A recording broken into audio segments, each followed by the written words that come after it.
दिशा और आशीष एक दूसरे से कॉलेज के टाइम से प्यार करते थे।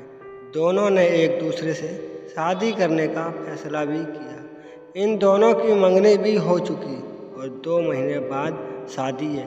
लेकिन शादी से पहले कुछ ऐसा हो जाता है जिसकी किसी को उम्मीद ना थी। आशीष के फ़ोन पर दिशा पर कॉल आता है। दिशा, हेलो। आशीष बोला, बोलो। दिशा, आई मिस यू। आशीष कहता है, मुझे भी सुबह से तुम्हारी बहुत याद आ रही है और पता नहीं आज सुबह से घबराहट सी हो रही है। दिशा कहती है, आशीष, क्या आप मुझसे मिलने आ सकते हो अभी? आशीष कहता है, हाँ क्यों नहीं, मेरा भी मन तुमसे मिलने का है, मन कर रहा है। दिशा बोली, ओके, मैं हॉस्पिटल में हूँ, प्लीज़ जल्दी आना। आशीष कहता है, घबराते हुए बोला, क्या हुआ, प्लीज़ बताओ मुझे। दिशा कहती है, कुछ नहीं, बस सुबह चक्कर आ गया था, आप मेरे पास आ जाओ जल्दी। आशीष कहता है, जब तक कुछ और बोल पाता दिशा फ़ोन काट देती। आशीष घबराया हड़बड़ाया सा हॉस्पिटल पहुंचता है। हॉस्पिटल में दिशा बेहोश होती है। तब आशीष वहां मौजूद दिशा के पापा से पूछता है। आशीष कहता है, अंकल क्या हुआ? दिशा बोलते हैं, रोते हुए हल्की आवाज़ में बोलते हैं, बेटे दिशा को ब्लड कैंसर है और वह अभी आखिरी स्टेज पर, डॉक्टर कह रहे हैं कि उसके पास वक्त बहुत कम है, प्लीज़ उसे कुछ मत बताना, दिशा को अभी कुछ भी मालूम नहीं है। दिशा के पापा की ये बातें सुनकर आशीष थोड़ा लड़खड़ा जाता है। थोड़ी देर के लिए उसकी आंखों के आगे अंधेरा छाया जाता है। कुछ देर बाद दिशा को होश आता है और वह अपने पापा से पूछती है, पापा क्या आशीष मुझसे मिलने आया? पापा बाहर जाकर आशीष की ओर इशारा करते हुए कहते हैं कि दिशा तुमसे मिलना चाहती है। आशीष फौरन दौड़कर दिशा से मिलने जाने लगता है, लेकिन दरवाजे पर रुककर आशीष पहले अपने आंसू पोंछता है, फिर अंदर कमरे में जाता है। आशीष कहता है, दिशा कैसी हो तुम? दिशा, आप आ गए ना, आप सब कुछ ठीक हो जाएगा।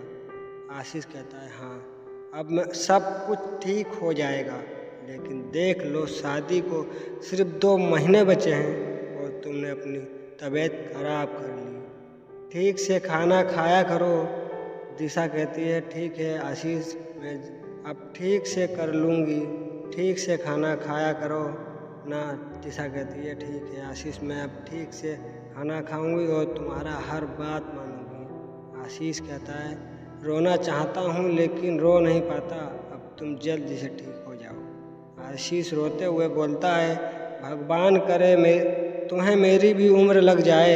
अब ये कहते हुए आशीष दिशा के सर को अपने बाहों में रख लेता है। दिशा, आप रोए नहीं, मैं ठीक हो जाऊंगी, अपने आप हमेशा मेरा बहुत ख्याल रखा।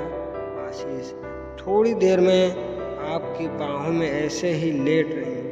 आशीष रोते हुए दिशा के सर को सहलाने लगता है।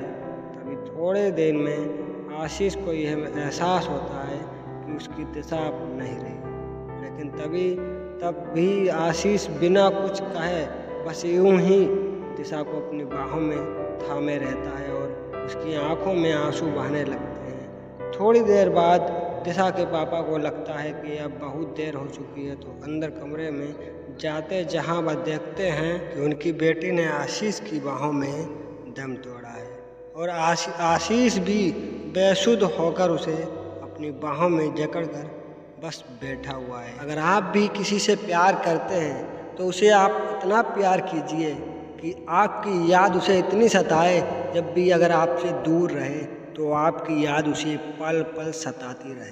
अगर आपको ये कहानी अच्छी लगी है तो हमें कमेंट बॉक्स में ज़रूर बताना। हम आपके लिए ऐसे ही प्यार भरी दर्द भरी कहानी लाते रहेंगे। जो ये इमोशनल कहानी है, लाइक कीजिए, सब्सक्राइब कीजिए, शेयर करना ना भूलें।